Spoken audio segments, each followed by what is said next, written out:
Welcome, students. Today we will start with the chapter that is chapter number 16, excretory products and their elimination. And this will be your theory part 1. And in this session, we will cover NCERT section 16.1. This is disclaimer. So these are our learning objectives for today. So we will learn about waste elimination pathways in different organisms. We will identify major excretory organs and their functions. Like in humans, for example, the kidneys acts like a water filter cleaning our blood, while in insects, structures called Malpighian tubules help remove waste. So you can see each organism has its own specialized system for getting rid of unwanted materials. Then we will understand structure and the function of kidney. So this is our index for today. We will start with the introduction. Then we will cover human excretory system, and this section will cover 16.1 of your NCERT. Then we will bind up the chapter with summary.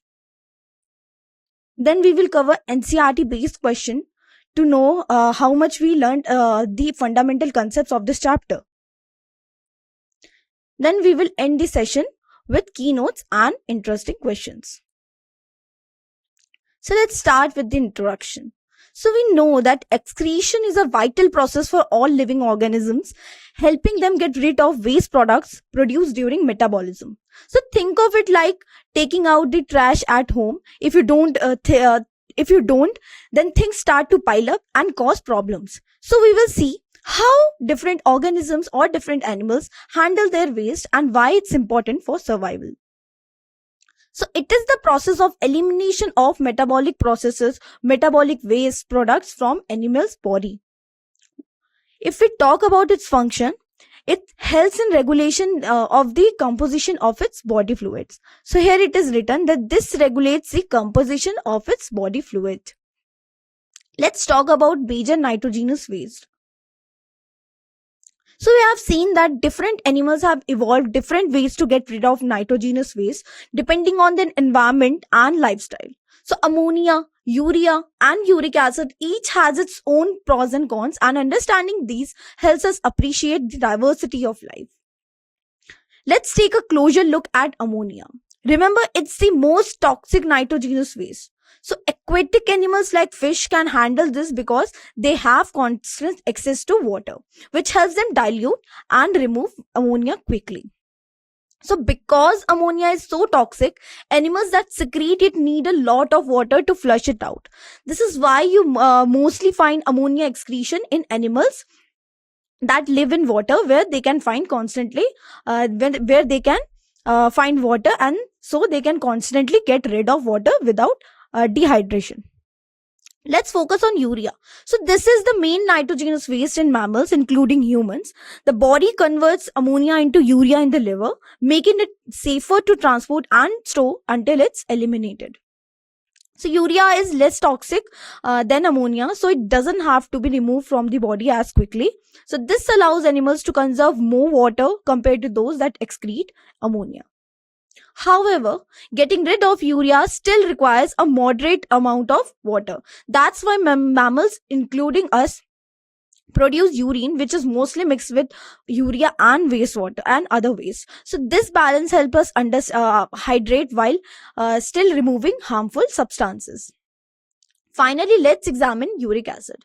This waste product is especially important for animals that need to conserve water, like birds and reptiles. Their bodies convert nitrogenous waste into uric acid, which is much more toxic. So uric acid is the less toxic of the three. So it can be stored in the body without causing harm. So it can be stored for longer time. So this is a big advantage for animals that can't afford to lose much water. So because uric acid can be excreted as a part of as a paste or pellet, these animals lose very little water when they get rid of waste. So this adaptation is crucial for survival in dry environments, or we can say for birds that need to stay lightweight. let's talk about modes of excretion. So we already know that animals have different ways of getting rid out of nitrogenous waste. So those waste are ammonia, urea, or uric acid. So the method they use depends on their habitat and evolutionary history. Our understanding of these modes are very important because they will help us know the diversity of life and the clever ways organisms adapt to their environment. So we mainly have three modes of excretion, that are ammonotelism, ureotelism, and uricotelism. Major animal group involved in ammonotelism are bony-fishes, aquatic amphibians, and aquatic insects. And here we can see they excrete ammonia. That's why they are named as ammonotelism. Talking about ureotelism, major animal group involved here are mammals, many terrestrial amphibians, or marine fishes. So they excrete urea, which get converted from ammonia in liver. So they are called as ureotelism. Talking about uricotelism, the major animal group involved here are reptiles, birds, land snails, and insects. They excrete uric acid. That's why they are named as uricotelism. So you can see this picture showing different mode of excretion in animals. Survey on animal kingdom shows variation of excretory structures. So let's focus on invertebrates. These animals, like earthworms and insects, have simpler tubular excretory structures. For example, earthworms use nephridia, which are like little tubes that filter waste from their body fluids. In contrast, vertebrates including us have kidneys, which are much more complex. So kidneys filter blood, remove waste, and help balance water and salts, making them essential for survival in environments. So we have already talked about this picture. So here are some examples of excretory structures. Let's focus specifically on protonephridium, also called as flame cells. These are among the earliest and simplest excretory structures found in animals. So think of them as the biological ancestors of more complex organs like our kidneys. Let's see which animal actually have these flame cells. So this will help us understand how widespread and important this excretory system is in animal kingdom. First up, there are platyhelminthes, or we can say flatworms, such as planaria. These simple animals rely on flame cells to manage their waste material, since they don't have complex organs like us. Next, we have rotifers. These tiny wheel-like creatures also use flame cells for excretion. Even though they are microscopic, they still need a way to keep their internal environment clean. Some annelids, which are fragmented worms, and cephalochordates like Amphioxus, also have protonephridia. These shows us that similar solutions can evolve in different groups, much like how both dolphins and sharks have fins for swimming. The main function of, if we talk about function, the main function of flame cells is osmoregulation, which means that they help control the balance of water and ions in the body. So it's like having a built-in water filter that keeps everything in balance. So you can see the picture of photonephridia or flame cells in platyhelminthes. Let's reveal more details about nephridia. So we will look at their presence in earthworms and annelids, and their tubular structure.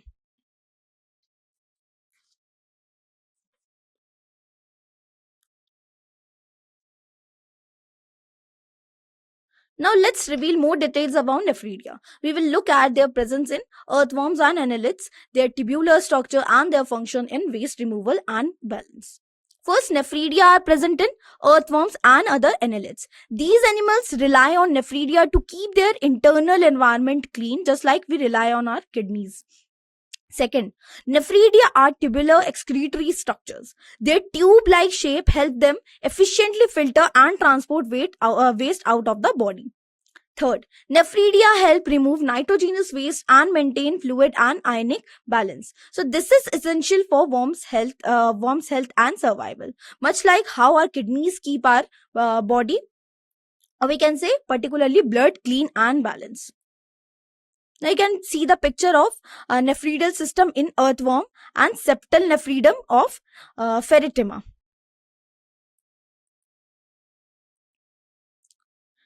Let's look closely at Malpighian tubules. These are the main excretory organs in most insects. They are like networks of tiny pipes that collect waste from the insect's body fluid. Specifically, Malpighian tubules are found in most insects, including cockroaches. So, cockroaches are a good example because they're easy to study and show how these tubules help insects survive in different environments. The Malpighian tubules help remove nitrogenous waste which are harmful if they are built up. So they play a very important role in osmoregulation, which means that they help control the balance of water and salt inside the insect's body. So this is essential for insect survival, especially in dry or salty environment. Let's talk about antennal glands, which is also called as green glands. These are found in crustaceans such as prawns. So they are another good example of how different organisms, or we can say animals, have evolved unique ways to get rid of waste. In crustaceans like prawns, the antennal all green glands are responsible for filtering waste from the blood and releasing it outside the body. So this helps the animal maintain a healthy environment, just like our kidneys do for us. So you can see the picture of Malpighian tubules in insects. Let's talk about human excretory system. Let's talk about the kidneys specifically. So these are bean-shaped organs that are located on either sides of the spine, just below the rib cage. So they filter about 120 to 150 liters of blood every day, producing about 1 to 2 liters of urine. Now focus on the ureters. These are narrow tubes carrying urine from kidneys to the bladder. They use muscle contractions to move urine and ensuring that it flows in the right direction. So here is the urinary bladder. It's a hollow muscular organ that stores urine until you are ready to release it. When the bladder is full, it sends signals to your brain letting you know that it's time to go. Finally, the urethra is the last part of the system. It carries urine from the bladder out of the body. So this is the final step in process of eliminating waste. Take a look at this diagram. It visually summarizes everything we have discussed, showing kidneys, ureters, bladder and urethra.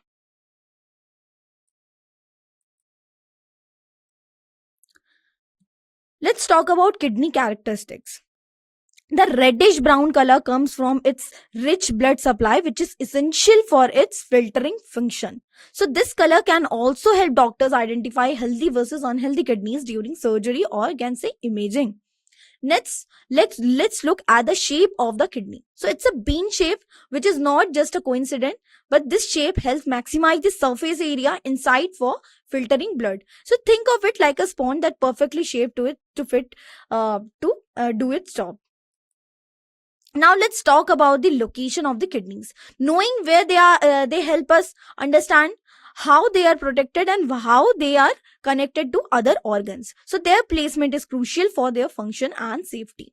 Specifically, the kidneys are located between last thoracic and third lumbar vertebra. So this means that they are tucked away in the lower back, protected by rib cage and spine. So this location helps them or protect them from injury. Additionally, the kidneys are positioned near the dorsal inner wall of the abdominal cavity. So this means that they are close to your back, not the front of your body. So this position helps keep them stable and safe. So you can see the structure of urinary system. Now let's look at the details of kidneys dimensions. These measurements help us understand how the kidney is structured to perform its function efficiently. First, focus on the length of the kidney, which is about 10 to 12 centimeters. So this length is important because it provides enough space for all the filtering units inside the kidney. Next, the width of the kidney is about 5 to 7 centimeters. So this width allows the kidney to have broad surface area for blood filtration. Now the thickness of the kidney is about 2 to 3 centimeters. This compact thickness helps the kidney fit snugly in the body while still housing all the necessary, or we can say all the important structures. Finally, the weight of each kidney is about 120 to 170 grams. Even though it's not very heavy, the kidney is powerhouse when it comes to filtering blood and maintaining homeostasis. So you can say right kidney is slightly lower than the left due to the presence of liver on the right side. So in the next part, we will explore about how the kidneys work and their role in excretory system. Let's focus on hilum in more detail. So this is the starting point for understanding how substances enter and leave the kidney. Remember that hilum is like the main gate for all traffic in and out of the kidney. First, the hilum is a notch on the inner concave surface of the kidney. This indentation is easy to spot if you look at real kidney or diagram. So it's a structural feature that allow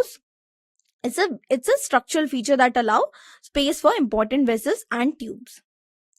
Though the the ureter, blood vessels and nerves all enter and exit kidney, the organization at the hilum ensures efficient communication and transport. Now let's shift our attention to renal pelvis. So this is another key internal structure that plays an important role in urine collection and transport. So think of it as kidney's central connection basin. The renal pelvis is a funnel shaped space located just inside the hilum. So its shape helps direct urine from from kidneys filtering units into the ureter, much like a funnel channels liquid into the bottle. It contains projections called as calyces. So you can see at the diagram, you can see the internal structure of kidney. You can see hilum, renal pelvis, calyces in their actual location.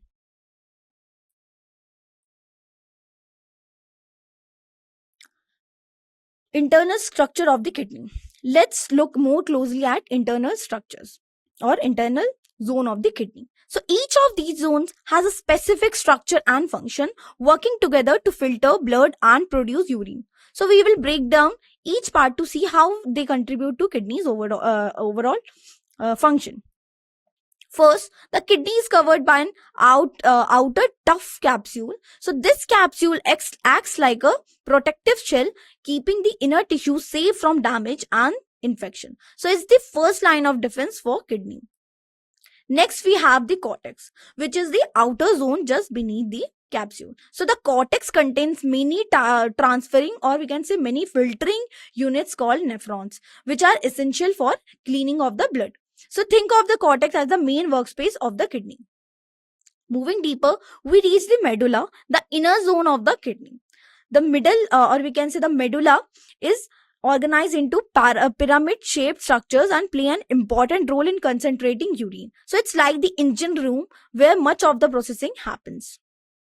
Within medulla, you will find medullary pyramids that we have already talked about. So these pyramids collect urine from the nephrons and channel it toward the center of the kidney. So imagine them as funnels guiding the flow of liquid phase.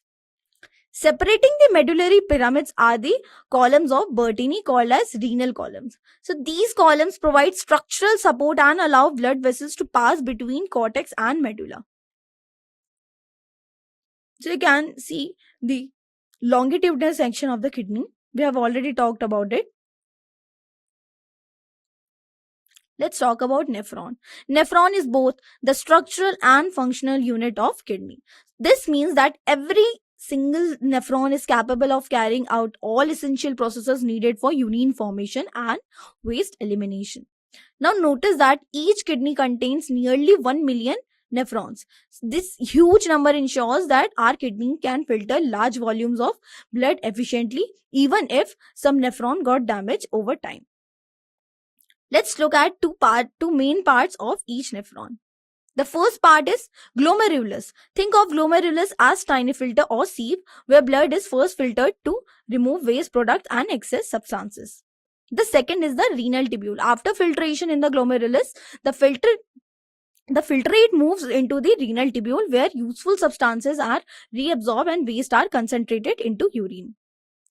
Here is a diagram showing the structure of nephron. So here you can observe how the glomerulus and renal tubule are connected and how blood vessels interact with these structures to allow filtration and the process of reabsorption.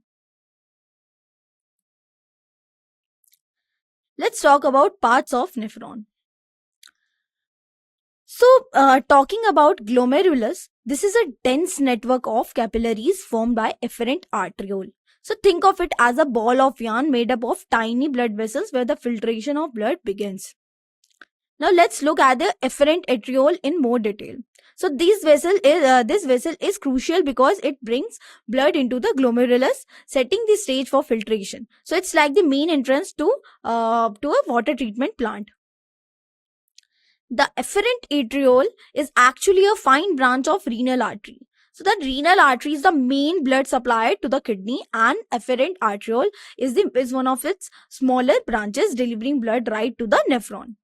The main job of efferent arteriole is to deliver blood to the glomerulus. So the amount of blood it brings affects how much filtration can happen. After filtration in the glomerulus, the blood is carried away by efferent arteriole. So this vessel acts like an exit door, taking the filtered blood away for further processing in the nephron. So you can see the structure of nephron.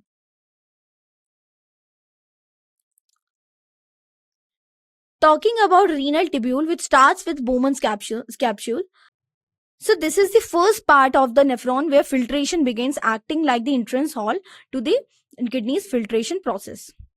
So Bowman's capsule is a double-walled cups-like structure.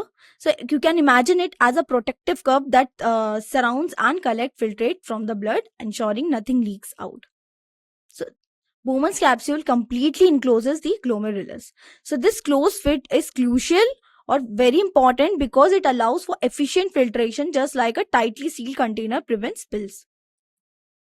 So when you combine the glomerulus and Bowman's capsule, we can get Malpighian body, or we can say renal corpuscle. So this is the main filtration unit of kidney, and it's shown in figure 16.4 of your NCERT. So you can see the structure of Malpighian body, or we can say renal corpuscle. You can see how efferent and efferent arteriole are arranged inside Bowman's capsule. Let's highlight the proximal convoluted tubule, or we can say PCT. This is the first major section after glomerulus, and it's where most reabsorption happens. Think of it as the main sorting area in the recycling plant where useful materials are reclaimed. The PCT is highly coiled network which increases its surface area for resorption. This design allows the nephron to efficiently reclaim water, glucose and other essential substances from the filtrate. So imagine how a tightly coiled spring can fit more material into a small space, and this helps the PCT do its better job. Now let's move to Henle's loop, another important structure of nephron. This section is responsible for concentrating urine and conserving water. It's like the part of water treatment plant that recycles as much water as possible before waste is discarded. The next part of the tubule is Henle's loop. So after the filtrate leaves the PCT, it enters this section for further processing. So think of it as the next step in the assembly line where more adjustments are to be made. Now Henle's loop is hairpin shaped, which means it bends sharply like a U-turn. So this shape is crucial for its function, allowing for the exchange of water and salts between the limbs. So picture a tight bend in a straw, slowing down the flow and allowing more to be absorbed. Now Henle's loop has two limbs, a descending limb and an ascending limb. Each limb has a specific role. One allows water to leave and the other allows salts to be reabsorbed. So after ascending limb, the filtrate moves into the DCT, or you can say distal convoluted tubule. So this section is highly coiled and is responsible for the final adjustments to the filtrate before it becomes urine. Now DCT from many nephrons open into straight tube called as collecting tube. So this is where urine from several nephrons come together before leaving the kidney. So you can see the structure of nephron. Let's focus on, or let's talk about distal convoluted tubule, or you can say DCT. So this part of the nephron is crucial for final adjustments in urine composition. So here you can see many collecting ducts converge and open into renal pelvis through medullary pyramids in the calyces. So it's like several small streams joining together to form a river, all leading waste out of the kidney. Now notice that Malpighian corpuscle, PCT and DCT are located in the cortical region of the kidney. This means the outer part of the kidney is where most of the filtration and initial processing happens. However, the loop of Henle dips down into the medulla. This unique structure allows the kidney to create a concentration, or you can say concentration gradient, which is essential or which is important for conserving water and producing concentrated urine. So I have already talked about this in picture. Let's talk about types of nephron. So we will start with cortical nephrons and then move to juxtamedullary nephron. Talking about cortical nephrons, they make up to 85% of all nephrons in the kidney. This means that most of the filtration work is done by these nephrons, which are located mainly in the outer cortex of the kidney. A key feature of cortical nephrons is the short loop of Henle, which only extend a little way into the medulla. This limits their ability to concentrate urine, but they are very efficient at filtering blood. Now let's focus on juxtamedullary nephron. These are fewer in number but have very important role in conservation, in water conservation and urine concentration. Juxtamedullary nephron are made up about 15% of total nephron. So even though they are less common, their unique structure makes them essential for producing concentrated urine. The long loop of Henle in juxtamedullary nephron extend deep into the medulla. So this allowed them to create a strong concentrated gradient, or we can say concentration gradient, which is necessary for reabsorbing more water into the filtrate. So because of this structure, juxtamedullary nephrons are crucial for concentrating urine. This is essentially important. Why? This is why important? Because when the body needs to conserve water, such as dehydration, these comes into play. So you can see the structure of cortical nephron and juxtamedullary nephron. The longer one is juxtamedullary nephron, whereas the shorter one is cortical nephron. Let's focus on peritubular capillaries in more detail. These capillaries are essential for reabsorbing water, ions and nutrients from the filtrate back into the liver, into the bloodstream. So here we will see the peritubular capillaries are formed by efferent arteriole and surrounded the renal tubule. So this close arrangement allows for efficient exchange between blood and filtrate. Now next, let's turn our attention to the vasa recta. These vessels are very important in the juxtamedullary nephrons, which are involved in concentrating urine. So vasa recta help maintaining the osmotic gradient in the kidney medulla.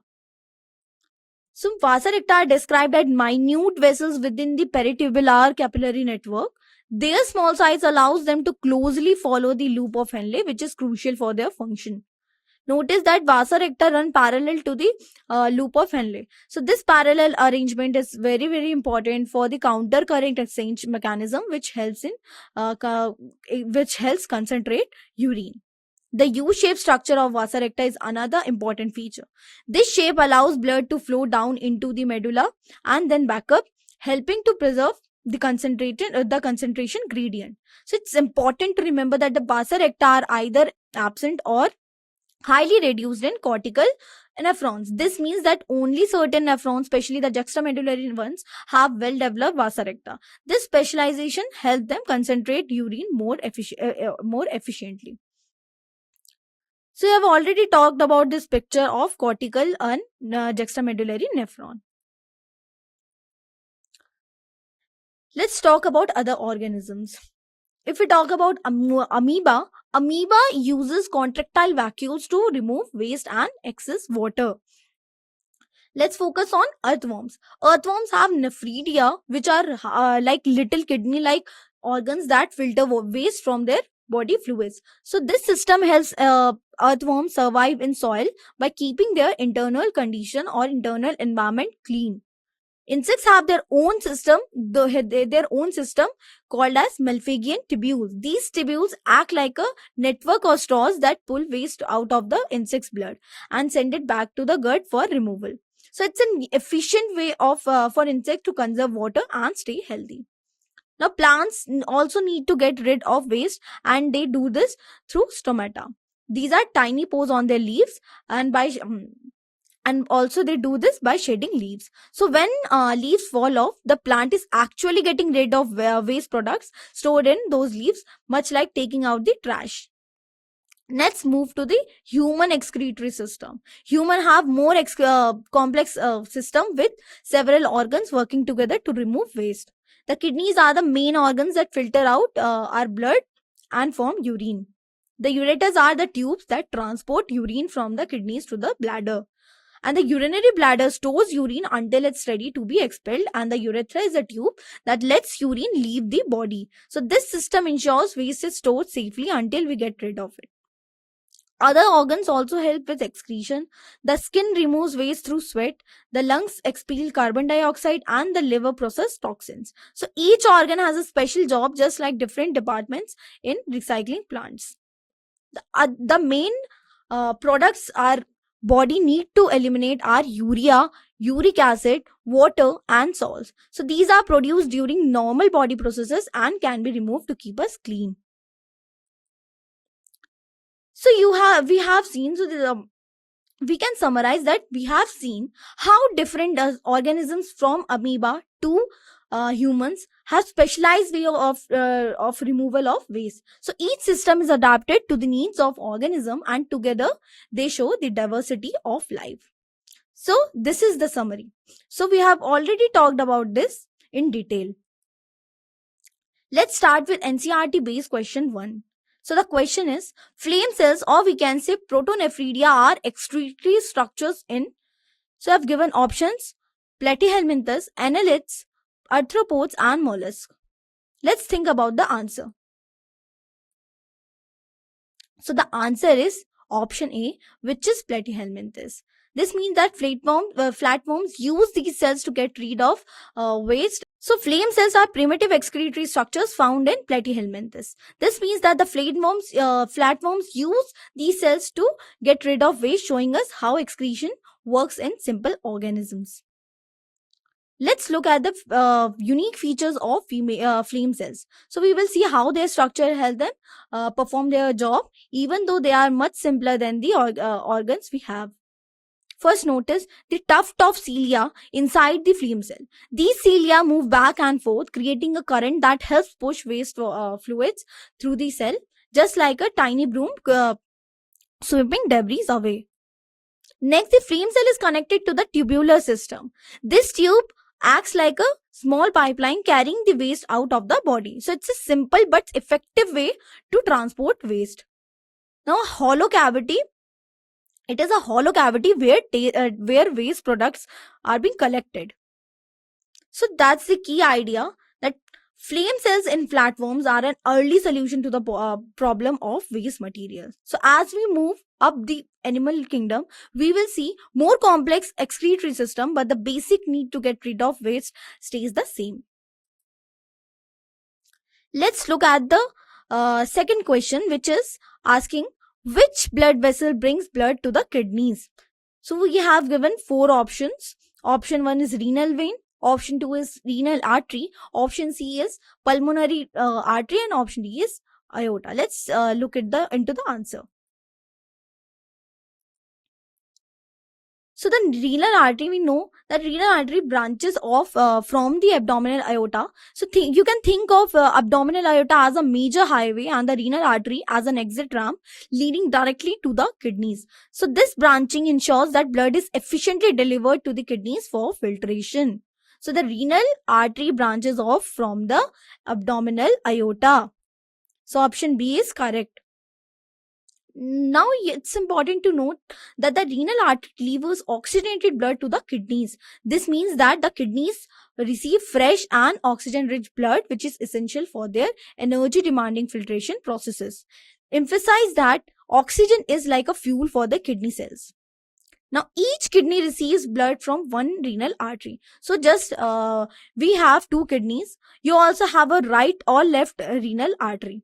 So this one to one supply ensures that both kidneys can function independently and efficiently. Now, the renal artery is responsible for delivering 20 to 25% of total cardiac output. This is very important. So, we have already discussed about the solution of this question. Now, let's look at the third question. The question is, which of these is not a component of urine? Options are water, urea, glucose, and uric acid. We have already talked about it, that glucose is not a part of urine. So glucose, it is normally not a part of urine. This is crucial fact for understanding how kidneys function. So you can see that in healthy individuals, urine should not contain glucose. Now let's see why. So healthy kidneys reabsorb all glucose back into the bloodstream. So it's like a recycling system. Nothing valuable is wasted, and glucose, we know that is very important for us. So presence of glucose in urine indicates medical conditions like diabetes. Now normal urine contains water, urea, uric acid, salts, and other waste products. So these are the substances that the body needs to get rid of, and glucose is not part of them in normal condition. Glucose appears in urine when blood glucose level exceed renal threshold. So remember, the absence of glucose in urine is a sign of healthy kidney function. Let's look at the fourth question, and the question is, the pH of normal human urine is approximately 2 to 3, 4 to 5, 6 to 8, and 9 to 10. So these are the given options. Let's see the answer. The answer is 6 to 8.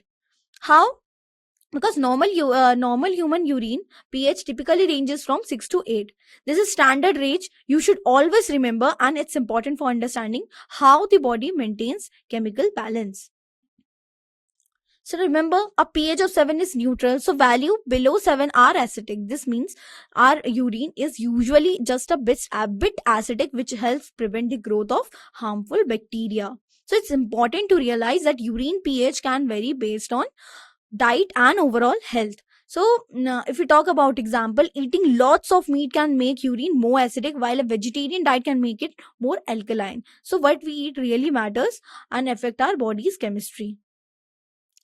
If urine pH goes for far outside the normal range, it could sign a medical condition. For example, very acidic urine might be seen in diabetes patients. We have already talked about it. While very alkaline urine could indicate a urinary tract infection. This is why doctors sometimes test urine pH during checkups. Finally, most commonly and very importantly, urine pH averages around 6.5. This is a good number to remember as a typical value, but always keep in mind the normal range is between 6 to 8, and this average help us to understand what to expect in a healthy person. Remember, knowing the normal pH of urine help us understand how the body maintains balance and can alert us to possible health issues. Now these are the keynotes. So we have seen that some sea cucumbers or expel their internal organs as defense mechanism and regenerate them later.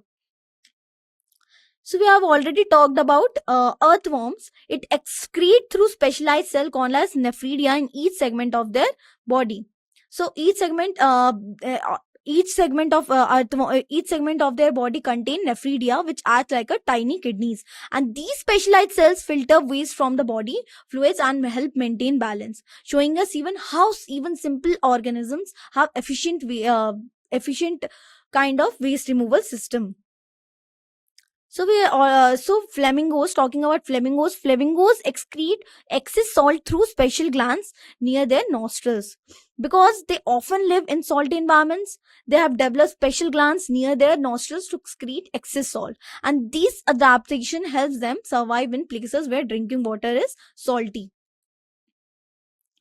Now, human kidneys, we have already talked about it. Human kidneys filter 180 liters of blood daily, but only 1.5 liters become urine. So they filter about we filter about 180 liters of blood every day, but only approximately 1.5 liters of what is turned into a urine. This means our body are excellent at reabsorbing water and useful substances, only letting go of what we don't actually need.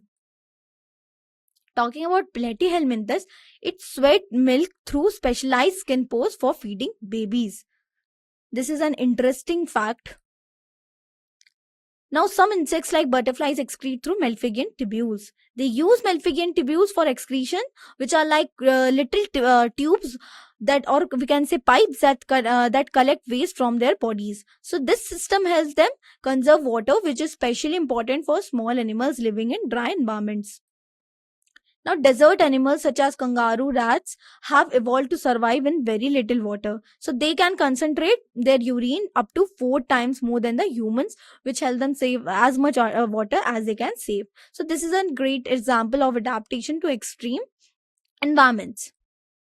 Finally, humans have over 2 million nephrons in each kidney. So, each kidney of us contains over 2 million nephrons, which are like tiny filtering units.